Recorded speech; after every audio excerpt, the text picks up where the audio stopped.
இந்த வீடியோ பார்க்குறதுக்கு முன்னாடி சப்ஸ்கிரைப் பண்ணுங்கள். வீடியோ பிடிச்சிருந்தா லைக் பண்ணுங்கள், கமெண்ட் பண்ணுங்கள், ஷேர் பண்ணுங்கள். வாங்க நம்ம இந்த வீடியோக்குள்ளே போகலாம். இது எதை பற்றின வீடியோ அப்படின்னா, குழந்தைங்களுக்கான பேசிக் டிப்ஸ். இது நியூ மாம்ஸ்க்கு ரொம்பவே யூஸ்ஃபுல்லாக இருக்கும். இது நான் என் பேபிக்கு யூஸ் பண்ணது உங்கள்கிட்ட ஷேர் பண்ணுறேன். இது 0 to 1 year பேபிஸ்க்கு ஃபாலோ பண்ணுற டிப்ஸ். பேபிஸ் பிறந்தோடனே வீட்டுக்கு வந்ததுலேருந்து டெய்லியும் இவங்களுக்கு பண்ணுற ஆக்டிவிட்டி இது. டெய்லியும் மார்னிங் அவங்க எந்திரிச்சதுமே ஃபீட் பண்ணிவிட்டு கொஞ்சம் அவங்கள விளையாட விட்டுட்டு அவங்கள ஸ்லீப் பண்ண விட்டுட்டு அவங்களுக்கு டெய்லியும் ஆயில் மசாஜ் பண்ணணும். ஆயில் மசாஜ் தேங்காய் எண்ணெயில் பண்ணணும். தேங்காய் எண்ணெய் ரொம்பவே நல்லது, ஸ்கின்க்கு மாய்ஸ்சரைசராக இருக்கும், ஸ்கின்னை நல்லா டெவலப் பண்ணி கொடுக்கும். இப்போ தேங்காய் எண்ணெயை குழந்தைங்களோட உச்சந்தலையிலேருந்து பாதம் வரைக்குமே நம்ம மசாஜ் பண்ணி கொடுக்கணும். டெய்லியுமே இந்த மசாஜ் பண்ணிகிட்டே இருந்தோன்னா அவங்க உடம்பு நல்லா ஃப்ளெக்சிபிளாக இருக்கும், ஸ்கின்னு நல்லா மாய்ஸ்சரைசர் ஆகும், அவங்க நல்லா ஆக்டிவாக இருப்பாங்க, நல்லா டீப் ஸ்லீப் கிடைக்கும் அவங்களுக்கு.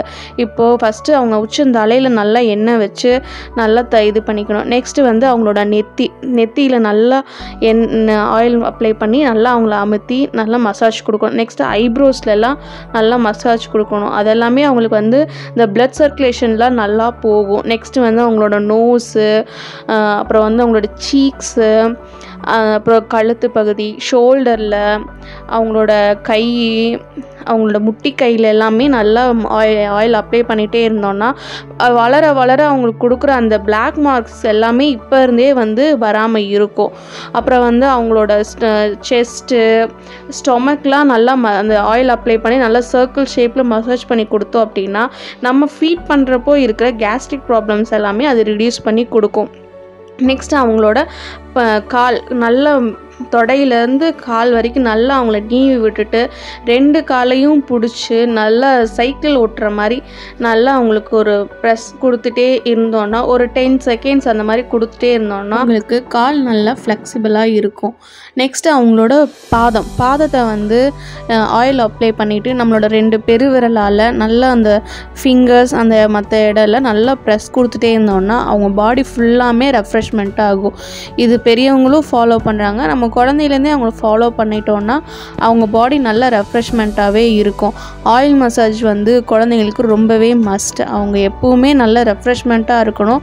அவங்களோட இனி வர ஒவ்வொரு ஸ்டேஜ்க்குமே இது ரொம்பவே ஹெல்ப்ஃபுல்லாக இருக்கும். நெக்ஸ்ட் ஆயில் அப்ளை பண்ணி ஒரு 1/2 hour அப்படியே அவங்கள ரிலாக்ஸாக விட்டுடுங்க. அதுக்கப்புறம் அவங்களுக்கு நல்லா குளிக்க வைக்கணும். குளிக்க வைக்கிறதுக்கு நம்ம வீட்டில் யாரோ பாட்டி இருந்தாலோ இல்லை யாருக்குமே குளிக்க வைக்க தெரியல அப்படின்னு நம்ம வெளியேருந்து இப்போல்லாம் அரேஞ்ச் பண்ணிக்கிறாங்க. ஸோ அந்த மாதிரி யாராவது வயசான பாட்டி அரேஞ்ச் பண்ணாலும் சரி அவங்கக்கிட்ட சொல்லி அவங்களுக்கு நல்லா அவங்க குழந்தை சூடு பொறுக்கிற அளவுக்கு தண்ணி வச்சு அவங்கள நல்லா குளிக்க வைக்கணும். குளிக்க வைக்கிறதுக்கு சோப்பெல்லாம் யூஸ் பண்ணாமல் நம்ம பேபி பாத் பவுடரை யூஸ் பண்ணிக்கலாம். பேபி பாத் பவுடர் பற்றின டீட்டெயில் நம்ம சேனல்லையே நம்ம அப்லோட் பண்ணியிருக்கோம். அதோட லிங்க்கையும் நாங்கள் டிஸ்கிரிப்ஷனில் ஆட் பண்ணியிருக்கோம். நீங்கள் தவறாமல் அதையும் பாருங்கள்.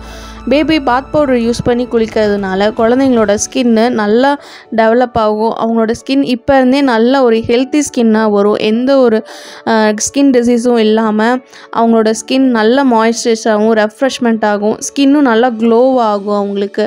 அதனால் இப்போ இருந்தே பேபி பாத் பவுடரை நீங்கள் யூஸ் பண்ணலாம். நாங்கள் கொடுத்துருக்க அந்த டிப்ஸ் எல்லாமே அதை யூஸ் பண்ண முடியல